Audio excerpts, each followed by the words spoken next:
Joining me in studio is Anita Pindur, the executive director of Way Back In and Are You Really Winning? It is March is Problem Gambling Awareness Month, and joining us on the line is Dave Wall, executive director of the Illinois Council on Problem Gambling.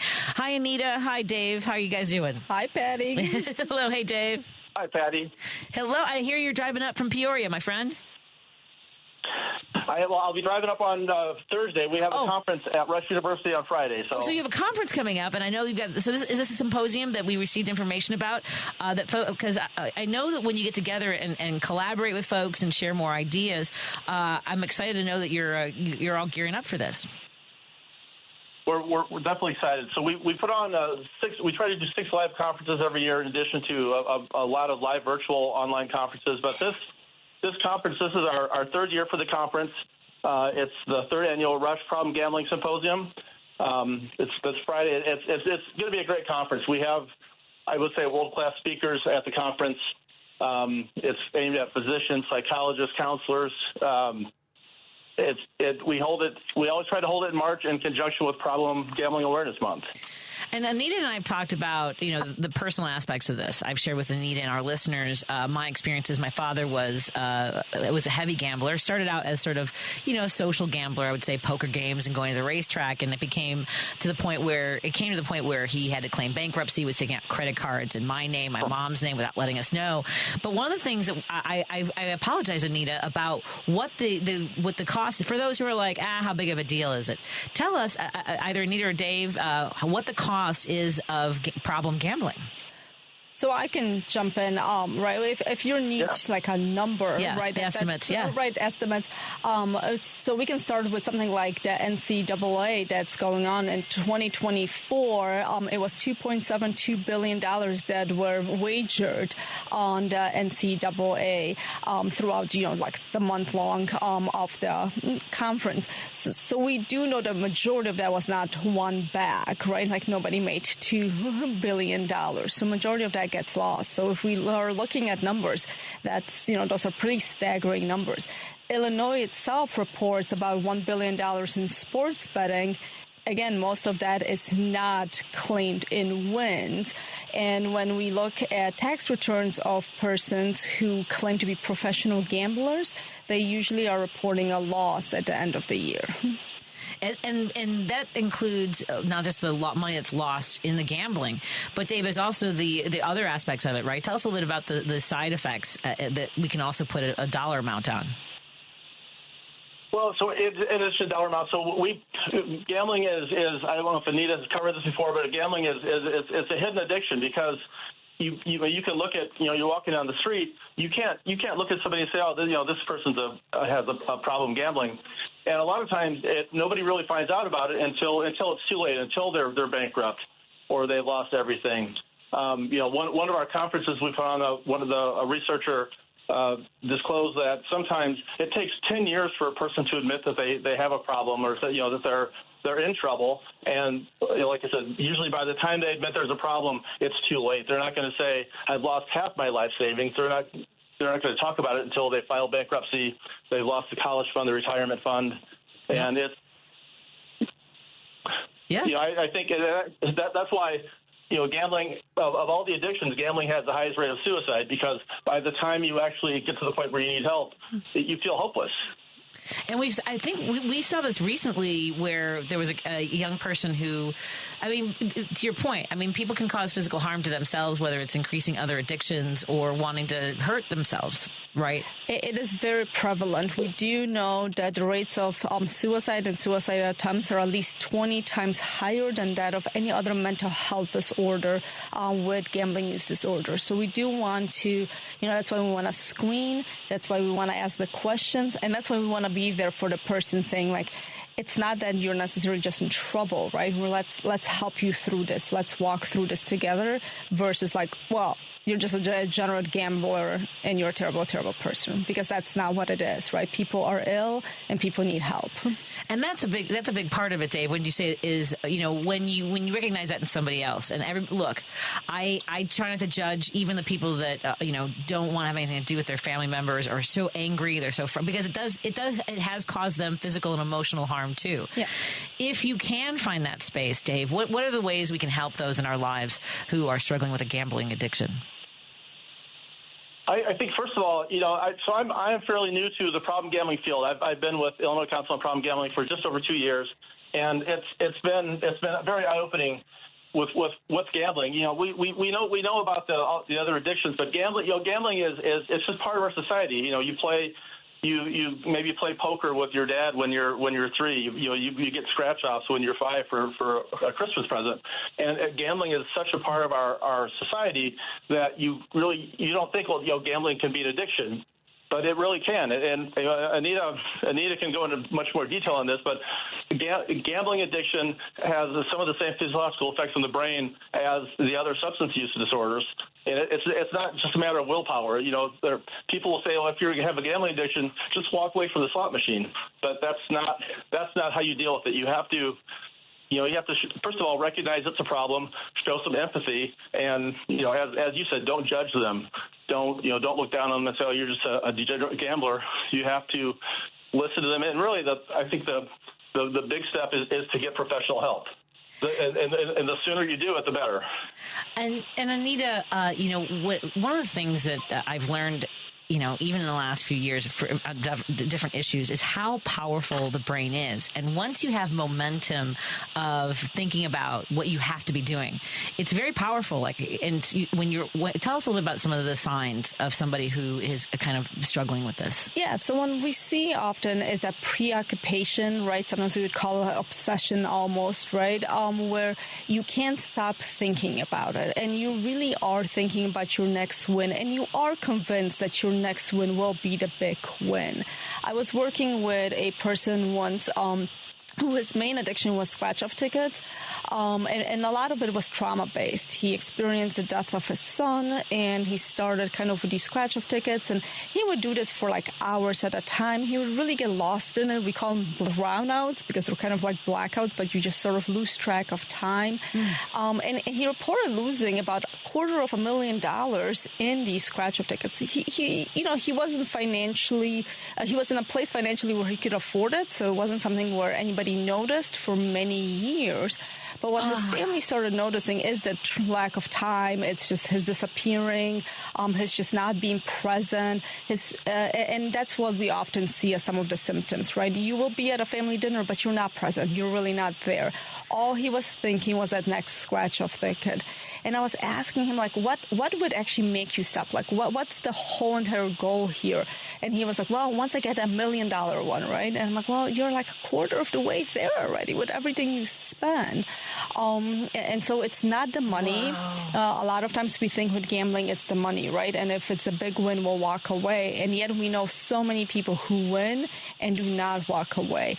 It is that rush of dopamine, and then it is that needing more and more of it to feel the same effects. And so we see that's why sometimes the NCAA or other sporting venues like this can be so dangerous, because it's just such a oversaturation in such a small amount of time, and you're just constantly in that drive.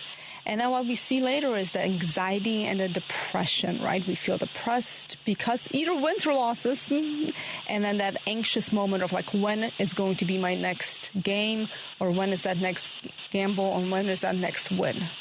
And it's so important, folks, again, to give people grace in this situation. And Dave, I apologize because we got to know Anita when she was last in the studio. Tell us a little bit about yourself. Where are you from originally, my friend? So I am actually originally from Illinois. I lived here until I was about 10 years old. Then we kind of moved around for a while. And most recently, I was in Michigan for about 27 years working in healthcare. And I just came back to Illinois. So yeah. So and so when you started working with the Illinois Council on Problem Gambling, it sounds like this is something that you've been in healthcare, and I think a lot of people don't necessarily associate, as Anita and I have been talking about, problem gambling as a healthcare issue, and it really is, isn't it? It really is, and again, so my background in healthcare. Most recently, I was in hospital administration, and I was working very closely with our physician offices, and if you go to your primary care doctor, they hand you a list of 20 pages of questions. Those questions are designed to, do you have a safe place to sleep? Do you have is your next meal? They're designed to see if there's some problems in your life that they can help you with. And I know there were questions with problem gambling on those questionnaires. And the thing is, if somebody answered yes, nobody knew what to do with it because, again, Yeah. If somebody says, I have a drug problem, I have an alcohol problem, those are established addictions. They're, nurses, doctors, they know what to do with that. But problem gambling, they just don't know what to do. So I think sometimes they would actually dread if, oh my gosh, the patient answered yes, I don't know how to address that. I don't know how to help them. Yep. And so that's why, what Anita's doing with the public awareness campaign, what we're doing with our education on problem gambling, we're just trying to spread the word, reduce stigma. And, we don't want everybody in the state to be an expert on treating problem gambling. We just want them to be aware of it and know, what to do if a friend or family member start showing signs. Well said. We are talking to Anita Pandur, Executive Director of Way Back In and Are You Really Winning? And Dave Wall, Executive Director of the Illinois Council on Problem Gambling. You can call 1-800-GAMBLER for the helpline or go to areyourreallywinning.com. We'll continue our conversation. We have a question from a listener in just a moment on WCPT 820 Heartland Signal and KTNF AM 950 Minneapolis, St. Paul. If you're listening to this station right now, you've definitely heard my voice before. Hi, I'm Hawk. And I'm Pete. And we're with Source Solar, your local source for solar. Source Solar is Chicagoland's premier solar installer, providing solutions for over 1,000 homeowners and business owners across Illinois and Iowa. With over a decade of industry experience and deep roots here in Chicago, we have the expertise to help your transition to clean, renewable, resilient energy. We can guarantee that we save you money day one without any out-of-pocket cost to you. This means you have an instant ROI, instant payback, and can save money to add to your bottom line day one. At Source Solar, we source everything as local as possible, meaning we always carry the Made in USA sticker. Find us online at www.source.solar. Stop in our office at 5710 North Northwest Highway or give us a call at 773-985-3992. And don't forget to ask for Hawk or Pete. You're listening to Driving It Home with Patti Vasquez. In your communities in Chicago. On WCPT 820.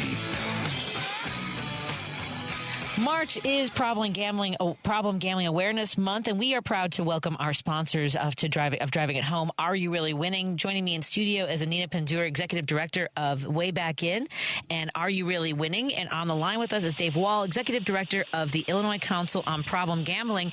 Thank you so much for joining us, Dave and Anita, for this very important conversation. In addition to being sponsors, I've mentioned this before. I was so excited to collaborate with you because excited is a weird word, but eager, I guess, is the best way to put it, because my father struggled with this, and I personally know the trauma that it can cause, both the financial trauma, the emotional, the strains on relationships.